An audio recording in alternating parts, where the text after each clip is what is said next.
खैर मकदम में आपका मायम भारत में दोस्तों, यूपी इलेक्शंस 2022 में ओवैसी साहब ने कर दिया है बहुत बड़ा कमाल।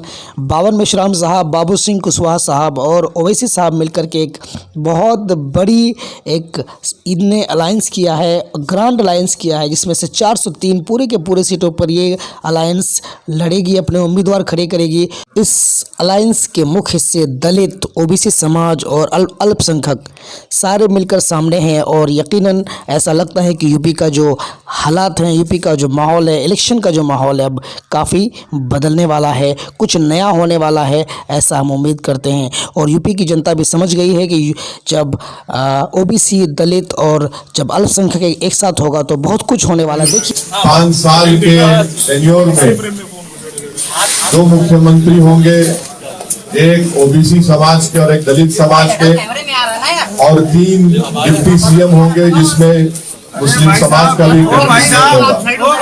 तो ये 4 अहम बातें मुझे आप तक बताना था, आप तक पहुंचाना था। अब मैं माइक देता हूं जनाब बाबू सिंह कुशवाहा साहब को, मैं माइक देता हूं जनाब श्री वामन मेश्राम साहब को, जो राष्ट्रीय परिवर्तन मोर्चा के अध्यक्ष हैं। वो आपसे बात करेंगे।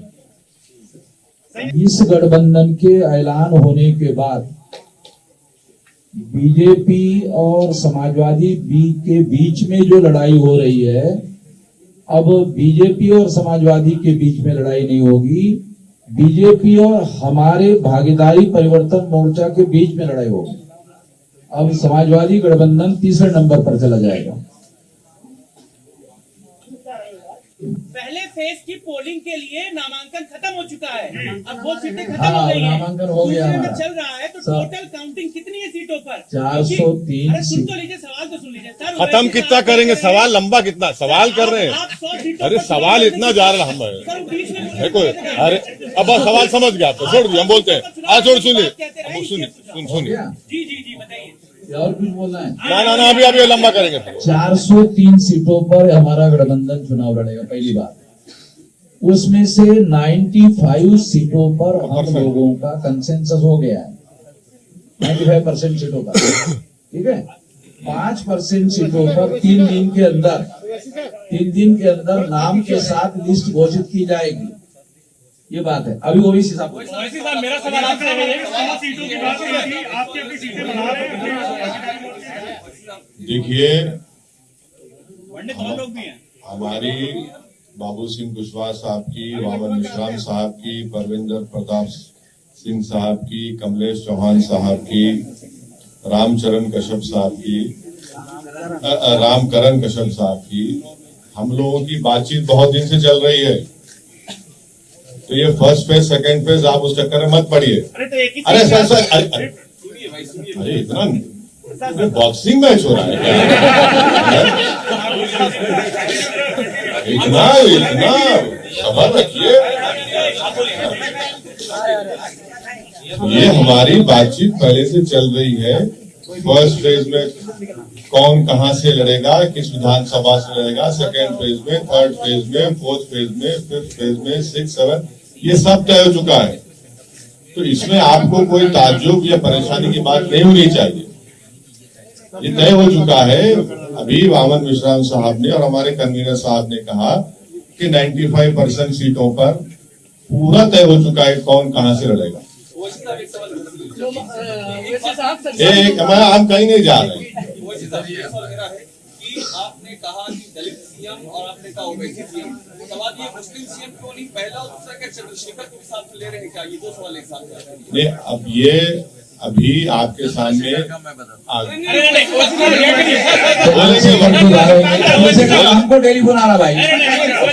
अरे बोलेंगे ना, चंद्रशेखर का हमको टेलीफोन आ रहा है तो हम बता देते हैं। बोल दो ना, सुन लो। चंद्रशेखर का हमको टेलीफोन आ रहा है, बार टेलीफोन आ रहा है, तो बात हुई है। तो वो जो हमने पहले कहा ये दरवाजे खुले हैं तो फिर वो बातें होंगी ना। ये जो लड़ाई है, ये पूरे कमजोर लोग मिलकर एक ताकत बन रहे हैं और ये 99% वर्सेस 1% की लड़ाई है। जो 99% है और 1% संघ है, ये उसकी लड़ाई है। वैसा वैसे तो आपने पहले कहा था 100 सीटों पर लड़ेंगे आप। हाँ, अरे आप लिस्ट देखते जाइए ना। नहीं तो 403 से अब अरे हमारे पूरे नंबर आ जाएंगे, आप पूरे नंबर आ जाएंगे आपके पास। क्यों आप फिक्र मत रहिए, मुतमईन रहिए। मुस्लिम सीएम के इशू पर आप कुछ बता नहीं रहे हैं कि वो जैसे जो हो सकता है पश्चिम में बड़ी दावेदारी आप ही की सुनिए, ये बात तय हो चुकी है, जिसका जिक्र अभी हमारे कन्वीनर साहब बाबू सिंह कुशवाहा साहब ने कहा, वामन मिश्रा साहब ने कहा, उसी पर हम खाएंगे।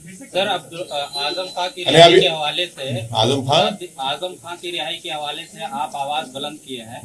अब्दुल्ला आजम ने कहा है कि अगर हमारे सच्चे हमदर्द हैं तो उनको उनकी वजह से जो सियासी नुकसान हो रहा है उस पे देखना चाहिए। तो उनको अपना नुकसान किससे हुआ वो पहले समझ लें।